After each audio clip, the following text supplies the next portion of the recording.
UP के मुख्यमंत्री योगी आदित्यनाथ ने स्मृति जन्मोत्सव मेला 2025 में हिस्सा लिया। उन्होंने कहा 2014 के पहले जिस देश के बारे में लोगों के मन में प्रश्न खड़े होते थे, भारत का क्या होगा। 2014 के पहले व्यापक भ्रष्टाचार था, पहचान का संकट, आस्था पर होने वाले प्रहार। 2014 में सौभाग्य से नरेंद्र मोदी को देश का नेतृत्व मिला और पीएम के रूप में भारत की सत्ता का संचालन करने लगे।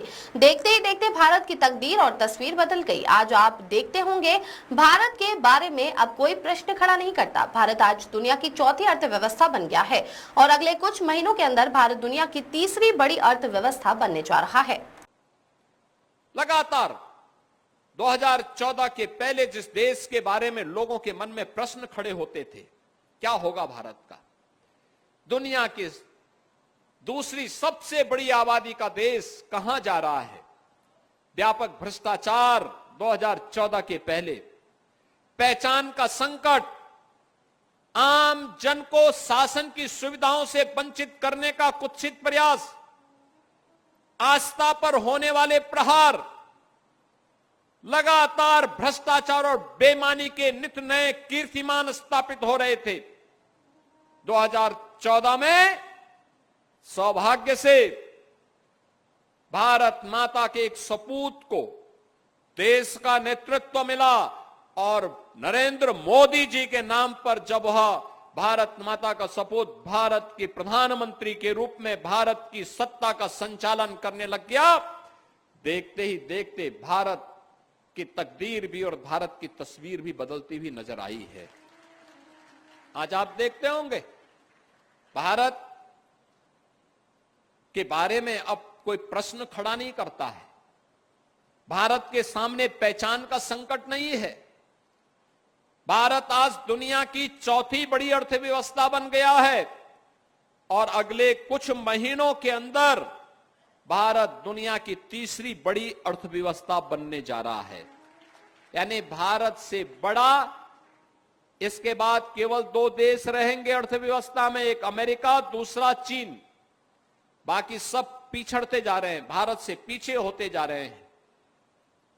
भारत में आज आप देखते होंगे लखीमपुर खीरी की सड़कों का जो कनेक्टिविटी है, 2014 के पहले क्या हालत थी, आने जाने में दिक्कत थी, कोई पहुंच नहीं सकता था। गांव-गांव में सड़कों का अभाव था, बिजली नहीं थी। आजादी के 70 वर्षों तक भी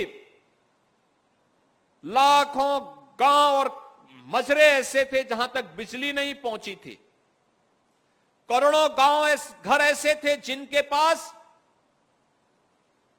नागरिक ऐसे थे जिनके पास सिर ढकने के लिए छत नहीं था। करोड़ों लोग ऐसे थे जिनके घर में शौचालय नहीं था। करोड़ों लोग ऐसे थे जिनके पास उज्ज्वला योजना का कनेक्शन नहीं था। करोड़ों लोग ऐसे थे जिनको आजादी के 70 वर्ष होने के बाद भी दो समय भोजन नहीं मिल पाता था। नौजवान भटक रहा था, किसान आत्महत्या कर रहा था, देश के अंदर आतंकवाद, नक्सलवाद और उग्रवाद सिर चढ़ करके बोल रहा था।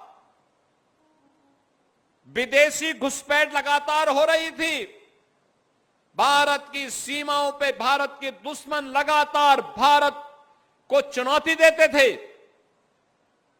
भारत की आस्था अपमानित होती थी।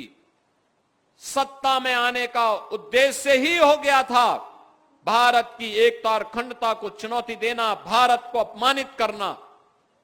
लेकिन सौभाग्य से मोदी जी देश के प्रधानमंत्री बने। आज नौजवान रोजगार प्राप्त कर रहा है, आज किसान खुशहाली का जीवन व्यतीत कर रहा है।